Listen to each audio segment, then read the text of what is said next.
on est dans une université, entre guillemets. Ce n'est pas dans les apparences. Si on veut l'être réellement, on doit poser les questions de fond. Là, pour le mois de mars passé, j'étais invité par un centre de recherche sur le Japon à Paris. Il fait partie de l'école des hautes études en sciences sociales, où j'ai animé quelques conférences. Et j'ai passé aussi à l'école d'architecture de Paris-Belleville, où j'ai présenté quelques conférences sur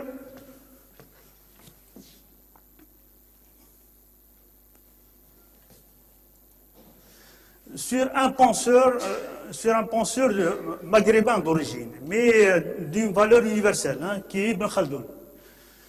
J'ai travaillé sur sa pensée il y a maintenant une vingtaine d'années, que j'ai commencé à le découvrir. Mais avant de l'entamer, celui-là, il a vécu au XIVe siècle. Et il est passé par Bougie. Il est parmi les savants de Bijaïa aussi, où il était un hajj, un premier ministre, là à Bijaïa.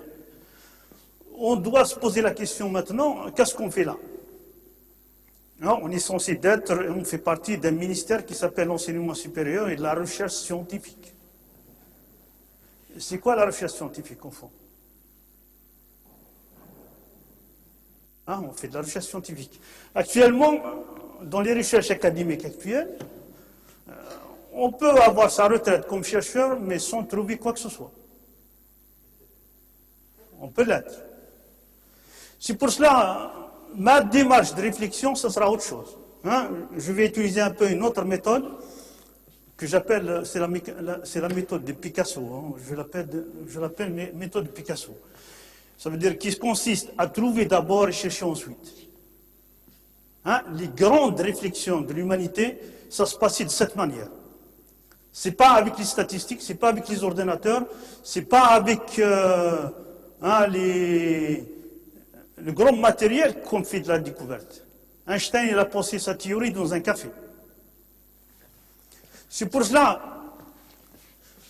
je vais essayer un peu de vous présenter la pensée de ce savant. La recherche, c'est une question de certitude. Lorsqu'on fait de la recherche, on aboutit à quelque chose, on est tenu par devoir de le divulguer. Ça, c'est un peu le rôle. Si vous êtes là, si vous faites de la recherche, de la réflexion, vous êtes tenu par le devoir de le transmettre. Parce que la société, elle vous attend en quelque sorte. C'est vous qui vous allez guider la société. Pour cela, ça veut dire, je vais donner un peu le résultat de la recherche avant de faire le chemin inverse. On va faire le chemin inverse. Si je vous pose la question, avant de poser cette question, je vais vous raconter une histoire. C'était en 91, j'ai assisté à une conférence, c'était au centre Georges Pompidou à Paris. Le conférencier, c'était un Français. Le titre de sa conférence, c'était l'inconscient optique. Il a survolé un peu toute l'histoire depuis les Grecs, les civilisations, comment ils voyaient les choses. Lorsqu'il est arrivé à la période médiévale, il a dit que Ibn al-Haytham, c'est l'équivalent d'Einstein au plus. Mais puisque c'est un arabe, on ne le connaît pas. J'étais choqué lorsqu'il a dit ces mots. Comment ça, Ibn al-Haytham, c'est l'équivalent d'Einstein? Nous, lorsqu'on a quitté l'université, on croyait Einstein, c'est le sommet. Comment ça, Ibn al-Haytham, c'est le... Et aujourd'hui, on est en 2011, si je vous dis que Ibn Khaldoun, la pensée d'Ibn Khaldoun, il mérite aujourd'hui un prix Nobel de physique. Est-ce que vous allez me croire sur parole? Ou vous allez dire Cheikh Nahbel?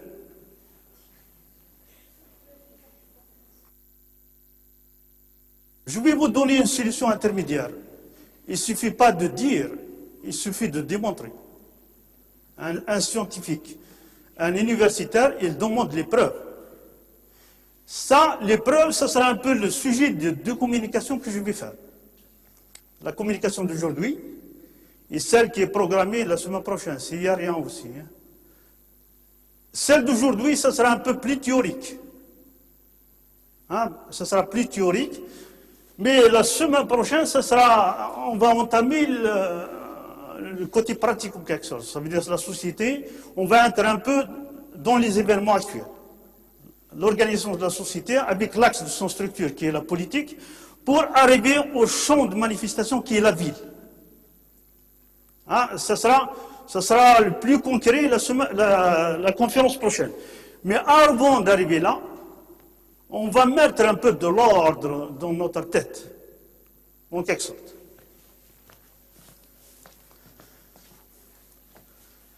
C'est pour cela, aujourd'hui, on a besoin d'une feuille blanche.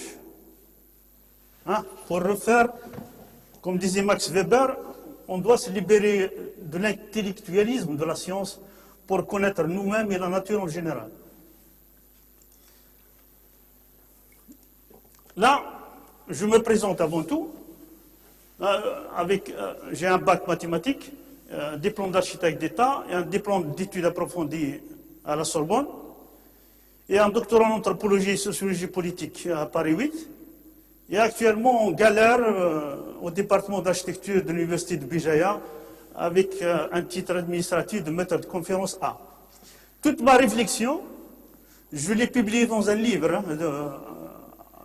à l'OPU, c'était en 2003, mais malheureusement, puisqu'on est dans une société qui ne lit pas, hein, on ne se pose pas de questions trop. La naissance du concept, puisqu'on va parler de l'urbanisme. Là aussi, ça veut dire actuellement, on manipule l'urbanisme. Wizarat Sakin wal Omran. Ce terme, il est un peu partout. On l'utilise partout, mais on ne se pose pas la question d'où il vient, quand il est né. Et ça, c'est un peu de l'épistémologie. Hein. Le concept lui-même, il est né au 19e siècle. Hein. C'était un architecte espagnol. Hein. C'est Cerda qui est le premier à inventer ce concept. Il dit, je vais initier le lecteur à l'étude d'une matière complètement neuve, intacte et vierge. Comme tout était nouveau, il m'a fallu chercher et inventer des mots nouveaux pour exprimer des idées nouvelles, dont l'explication ne se trouvait dans aucun lexique.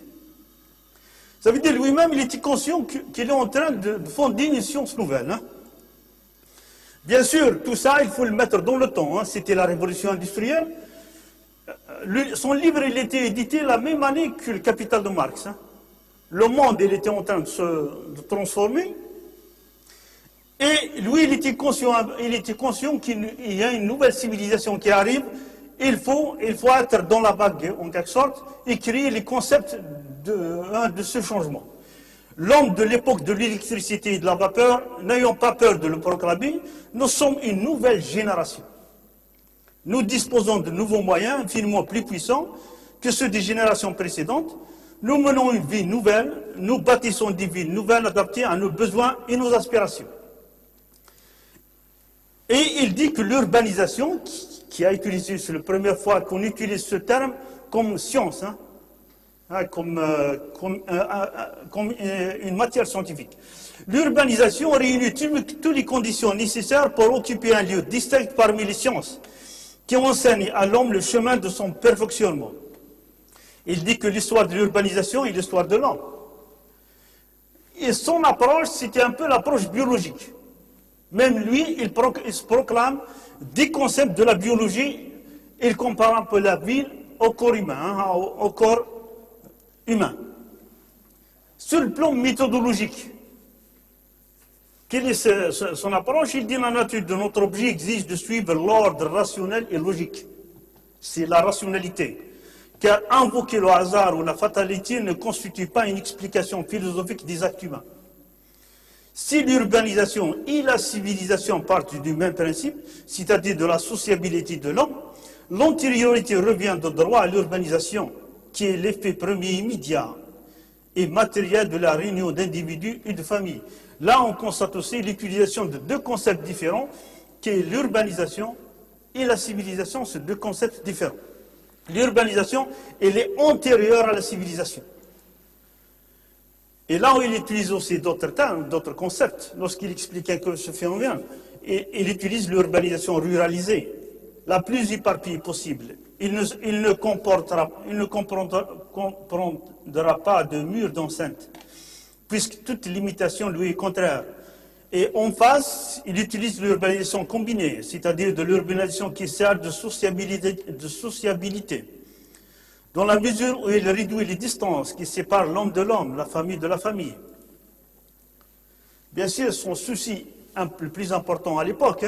Après, cette dimension, elle était masquée. Lorsque les penseurs qui sont venus après, ils ont masqué un peu cette dimension.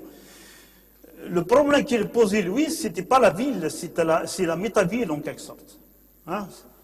Mon objectif n'est pas d'exprimer cette matérialité de la ville, mais plutôt comment et selon quel système se sont formés ces groupes, comment ils sont organisés et comment ils fonctionnent. En plus de la matérialité de la ville, je voulais désigner l'organe, la vie, pour ainsi dire, qui anime la partie matérielle. Et il était un peu conscient, Serdar, lorsqu'il a fondé un peu cette science, il ne parlait pas de la vie au sens physique, plutôt de sa vie, de son organe. Après lui, c'était en 1867, après lui, il y avait plusieurs textes, plusieurs penseurs qui ont essayé de poser un peu les problèmes de la ville, d'imaginer un peu la ville idéale, la ville radieuse de Le Corbusier. Vous avez depuis Charles Fourier, avec son phalanstère en 1808, vous avez Owen, Cadet, Ruskin, Proudhon, Richardson, Camilliocyte, Surya-Mata, Maurice, Howard, avec ses cités-jardins anglaises, Garnier, Le Corbusier, la ville radieuse, Wright, vous avez Christophe Alexandre. Tout ça, c'est des textes un peu qui sont dans la lignée du texte de Serdar. Mais, après 2 siècles, si je prends un peu 1808, 2 siècles jusqu'à aujourd'hui, que la question de la ville, elle est posée toujours. Je dis elle est posée de l'autre côté de la Méditerranée, ce n'est pas chez nous. Ça veut dire là où il y a de la recherche. Là où il y a de la réflexion, la question de la ville, elle est posée. Nous, pour l'instant, on est en dehors de l'histoire, en quelque sorte. La crise de l'urbanisme. C'est pour cela, ce texte de Henri Lefebvre, c'est un géographe philosophe, il vous dit les questions relatives à la ville et à la réalité urbaine ne sont pas pleinement connues et reconnues. Ils n'ont pas encore pris politiquement d'importance et le sens qu'ils ont dans la pensée et dans la pratique. Après toutes ces théories de l'urbanisme, on est en quelque sorte un point de départ. C'est pour cela, lorsque je prends la pensée d'Ibn Khaldoun dans une autre optique que celle d'un urbaniste philosophe, ce n'est pas d'un sociologue. Parce qu'actuellement, Ibn Khaldoun il est prisonnier à Abu Dhabi, dans le département de sociologie, on dit que c'est un sociologue et il reste là. Mais par contre, lui, il n'a rien à voir avec la sociologie, ce qu'on appelle la sociologie actuelle. La sociologie, on le traduit en général par ilm al-ijtima'. Lui, il n'a jamais utilisé le terme ilm al-ijtima'. Et ce n'est pas un sociologue au sens qu'on étudie la sociologie actuelle. Il est au-delà. Avant d'entamer la pensée d'Ibn Khaldoun, je vais un peu tracer le chemin.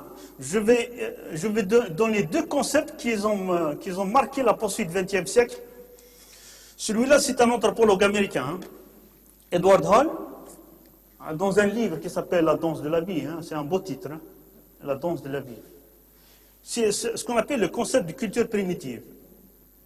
Il dit qu'il existe un niveau de culture sous-jacent, caché et très structuré, un ensemble de règles de comportement et de pensées non dites, implicites, qui contrôlent tout ce que nous faisons. Il détermine la manière dont les individus perçoivent leur environnement, définissent leurs valeurs et les structurent autour d'un corps d'hypothèses de base qui nous sert de chemin d'accès à la vérité. Lui, il pose un peu la question, chaque culture, ça se comprend de l'intérieur. Il y a toujours une dimension cachée dans chaque culture qu'il faut interpréter, pénétrer de l'intérieur, ce n'est pas de l'extérieur. Un autre concept aussi qui a marqué la pensée du XXe siècle, les 2 penseurs, ils sont américains, de l'école américaine. C'est Thomas Kuhn. Celui-là, c'est un physicien à l'université de Harvard. Hein. Il a développé un peu le concept de paradigme. C'est un physicien, après il a fait l'histoire des sciences. Il explique un peu les théories scientifiques, comment ils naissent dans l'histoire. Hein, son grand souci, c'est un peu ça. Et il dit la science, c'est une question de paradigme. Hein, toute la pensée scientifique, c'est une question de paradigme. Ça veut dire paradigme quoi? Un paradigme est un ensemble cohérent regroupant des lois, des théories, des applications et des dispositifs expérimentaux, doit fournir des modèles qui donnent naissance à des traditions particulières de recherche. Les théories qui fondent les paradigmes, c'est une question de boîte. On dirait c'est une boîte. Un paradigme, il vous donne tout. Il vous donne des lois, une théorie, des applications, et à un certain moment d'histoire, on change de paradigme. Là, c'est un peu les lunettes. Hein. Le changement de paradigme, ça veut dire... Là, ils donnent les exemples, par exemple, de Copernic, d'Einstein, de Newton. Ces théories-là, ce qu'on appelle des théories de paradigme, elles révolutionnent la science à partir des fonds, de la base. Et la science, son développement n'est pas linéaire. Hein, il n'est pas linéaire. Il dit qu'il y a des moments de l'histoire de la pensée, on rentre en crise. Et ce moment de crise, c'est un moment de renouvellement. Il explique ça, les crises se résolvent non pas par un acte de réflexion volontaire ou d'interprétation, mais par un événement relativement soudain et non structuré qui ressemble au renversement de la vision des formes. Ça veut dire quoi? Ça veut dire la science, il suit une courbe. À un certain moment, on rentre dans une crise. On constate que nos théories ne sont pas applicables dans la nature. Et là, on assiste à un renversement des formes. Hein? La science qui définit un peu ce moment-là, elle l'appelle science extraordinaire. Il y a la science normale, la science de tous les jours. Il y a des moments de rupture. Ces moments-là, ils les appellent science extraordinaire, se caractérisent par une dimension spéculative, souvent doublée de questions métaphysiques. Si vous regardez un peu l'histoire de la pensée, vous voyez que les grands penseurs, qu'ils ont mis des théories scientifiques, ils étaient en quelque sorte des philosophes. C'est le cas d'Einstein, par exemple. Hein. Il n'était pas un physicien au sens actuel. Hein. Il avait toujours une dimension de spéculation. Une théorie puisse prétendre à titre de paradigme et qu'elle soit capable de résoudre l'anomalie à l'origine de la crise. Ces arguments sont souvent d'ordre esthétique ou personnel. Là aussi, il y a une part importante de la subjectivité. La science, ce n'est pas une question d'objectivité seulement, mais il y a toujours une part de subjectivité. Et la science, c'est un renouvellement perpétuel dans le temps. Hein? Une théorie, c'est juste une image qui peut être changée à n'importe quel moment. La tradition de science normale qui se fait durant une révolution scientifique n'est pas seulement incompatible avec ce qui a précédé, mais souvent aussi incommensurable. Hein, il y a toujours un renouvellement à chaque fois. Là, il parle de ce qu'on appelle la forme cyclique. Hein. Bien que le monde ne change pas après un changement de paradigme, l'homme de science travaille désormais dans un monde différent. Ce qui change, ce n'est pas la nature. La nature, il est là. Ce qui change, c'est notre manière de voir la nature. Aucun paradigme accepté comme base de recherche scientifique ne résout jamais complètement tous ces problèmes. Hein? N'importe quelle théorie dans le domaine scientifique, il ne faut pas croire qu'elle est absolue. Hein? On peut toujours la renouveler. Et là, je schématise un peu, et ça, c'est un schéma, hein, c'est le mien. Tout un peu la pensée de Kuhn, hein, de Thomas Kuhn. Vous avez toujours ce qu'on appelle le moment de naissance d'une révolution scientifique, ce qu'on appelle la science extraordinaire. Il y a un moment ce qu'elle appelle la révolution.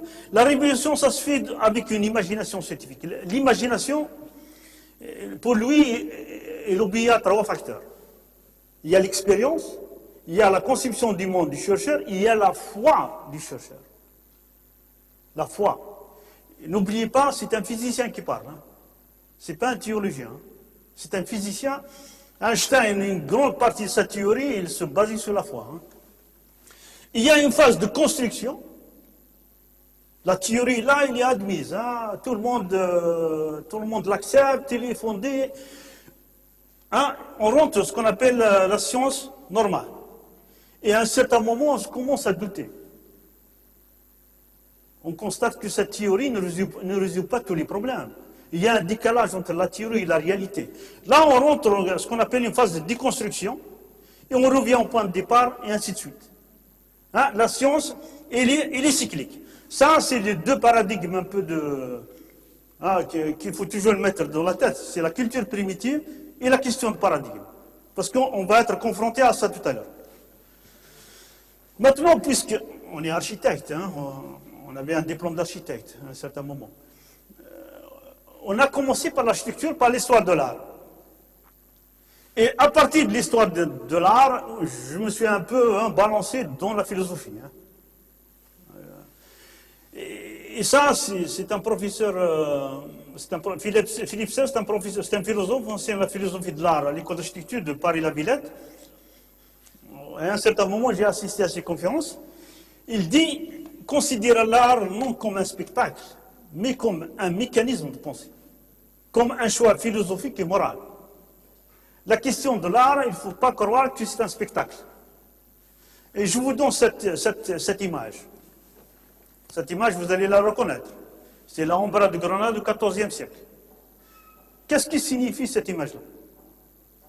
Les gens qui vivaient à l'époque, dans ces espaces-là, aujourd'hui, on peut la visiter comme touriste, hein, prendre des photos. Mais au moment de sa réalisation, qu'est-ce qui signifie ça? L'art, c'est le reflet de quelque chose toujours. Cette architecture, cette décoration, cet ordre géométrique, ces jardins, ce jet d'eau qui est au milieu. On raconte même ce jet d'eau-là, il était synchronisé selon les jours de la nuit et de la journée. Lorsque les Espagnols ils ont essayé de comprendre le mécanisme, ils l'ont détruit. Et ça un peu, c'est la lignée d'Oleg Grabar, si vous connaissez un peu ses ouvrages. Hein. À partir de l'art, de comprendre la société, de comprendre la mentalité des gens. C'est un peu le chemin que j'ai essayé de suivre. Maintenant, on arrive à la pensée de mon grand-père spirituel, c'est Ibn Khaldoun. Hein. Là, je l'ai découvert, en quelque sorte, avant de lire son ouvrage. Là, un peu, c'est le territoire où il a vécu, c'est le Maghreb, l'Andalousie, l'Égypte. Il est arrivé jusqu'à Damas. Là, c'est une image, on a essayé de l'imaginer. Hein. Là, c'est un manuscrit. Si je résume un peu sa vie, il est né en 1332 à Tunis actuelle. Hein. Les 20 premières années de sa vie, il était un étudiant. Hein, jusqu'à 50, il était un étudiant. Et là, il commençait un peu des aventures politiques. Hein. Il était Sahib al-Alama, c'était un écrivain déjà chez le roi de Fès, cercle littéraire du sultan mérinide. Là, pour des raisons de conflits politiques, il était jeté en prison pendant 2 années. Là, il devient en 59 un secrétaire de la chancellerie, mission de paix en civil chrétienne, il est passé du monde chrétien.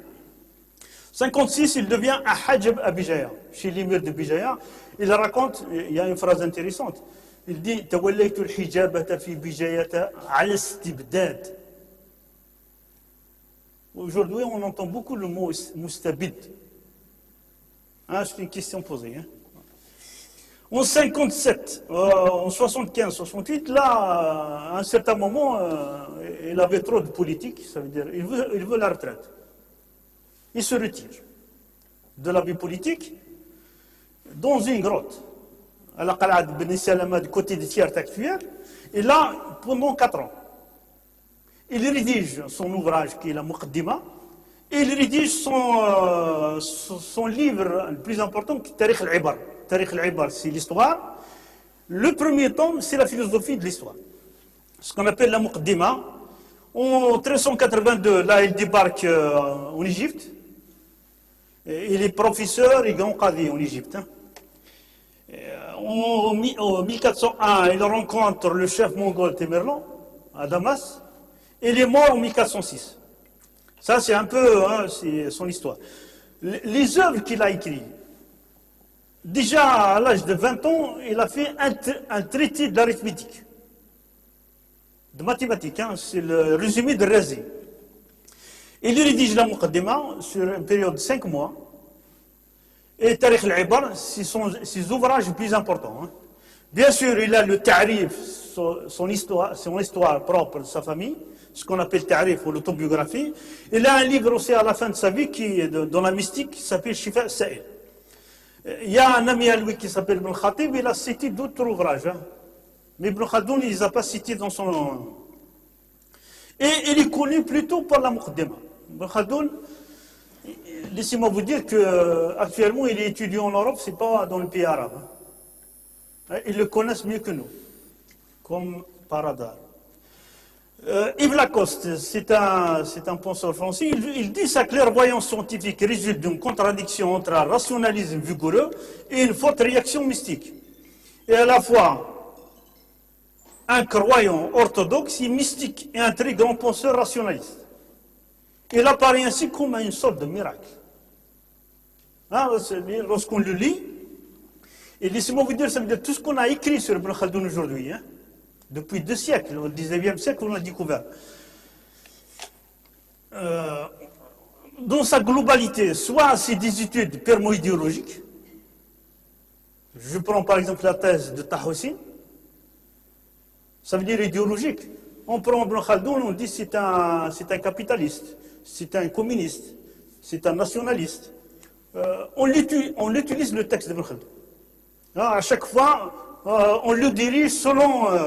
ou soit c'est des études partielles. Ça veut dire il prend un chapitre de la Muqaddima et ils essaient un peu de l'expliquer, mais jusqu'à l'instant, à ma connaissance, on n'a pas encore pénétré sa pensée. L'habitation. Là, vous avez les grottes où il a rédigé la Muqaddima. Hein. Pour nos étudiants, c'est des grottes climatisées. Hein. Comment il a rédigé son ouvrage?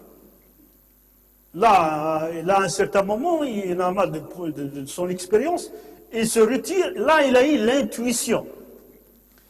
Et il était conscient, c'est le problème de conscience, il était conscient qu'il vivait à un moment particulier de l'histoire. Il dit de nos jours, à la fin du 8e siècle, c'est le 14e siècle, un bouleversement général a changé l'état du Maghreb, dont nous sommes témoins.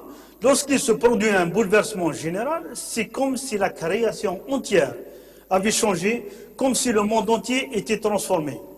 On dirait une création nouvelle, un monde nouveau. Vous voyez un peu, c'est les mêmes termes que Sirda il a utilisés. Hein. Ils étaient conscients qu'ils sont au moment du changement de l'histoire. Il faut quelqu'un pour faire le point. Il faut savoir que pareils développements en matière de la science de Omran sont tout à fait nouveaux, d'une tendance inhabituelle et d'une précieuse utilité. C'est la recherche et l'investigation profonde qui les ont rendus possibles. Lui aussi, là, il dit que je suis le premier à fonder cette science. J'ai fouillé un peu dans tous les ouvrages anciens, dans toutes les civilisations. Je n'ai pas trouvé quelqu'un qui a fait ce projet-là. Maintenant, le texte de Muqaddima, vous pouvez l'avoir en un seul livre. Hein. Il peut contenir jusqu'à 500 pages. Ce n'est pas des grands volumes. Hein. Et comment il l'a structuré? Il l'a structuré de cette manière-là. Vous avez une préface, une introduction. Vous avez le Omran humain en général, le Omran rural. Après, il passe aux dynasties. Le Omran sédentaire, les métiers et les moyens d'existence, et les sciences et la conclusion. Ça veut dire même l'enchaînement des chapitres, il suit en quelque sorte l'évolution naturelle de la société. Hein, il dit que le Omran rural, il précède les dynasties mènent aux sédentaires, les sédentaires mènent aux métiers d'existence, et la section 5, il mène aux sciences. Les sciences, en quelque sorte, c'est la dernière étape de l'évolution de la société. Maintenant, pour plonger un peu dans sa pensée, il faut se mettre un peu dans l'époque.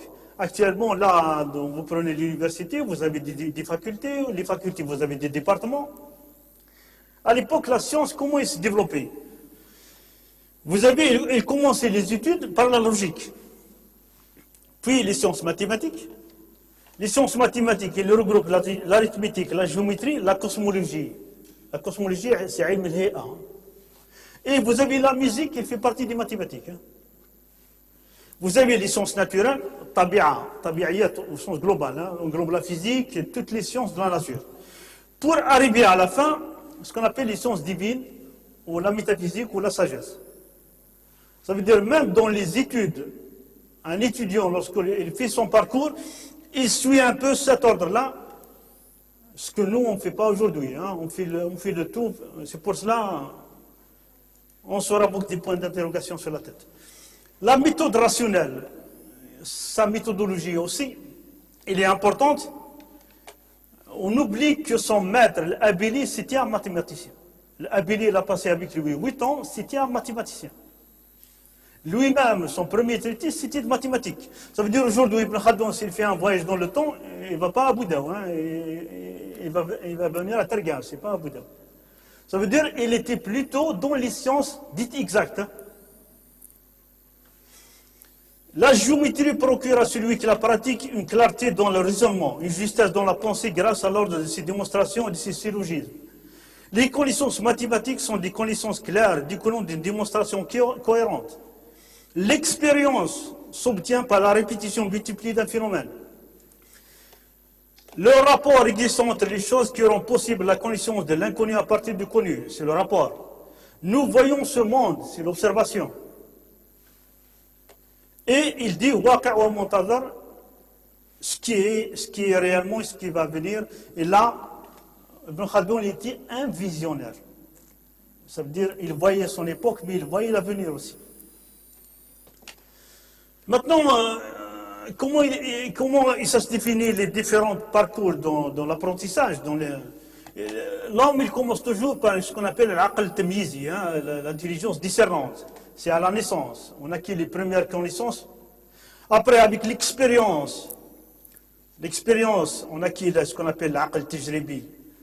Là, on a un certain nombre de connaissances qui sont prouvées par l'expérience. Mais après l'expérience, il y a des gens qui se libèrent du corps pour aller à la spéculation, à l'intelligence spéculative. Là, c'était un peu pour lui, les classes, c'est les saints savants, qui sont capables de se libérer du corps pour contempler l'être et connaître les choses telles qu'elles se présentent. Bien sûr, qui dit cette pensée-là, il faut se poser la question, la raison, ma huwa al-aql. La raison est une balance juste. Et ces jugements sont certains, mais à son niveau propre qui est au-delà des choses de l'unicité divine, de la destinée, de la prophétie, des attributs divins et tout ce qui est au-delà de sa portée.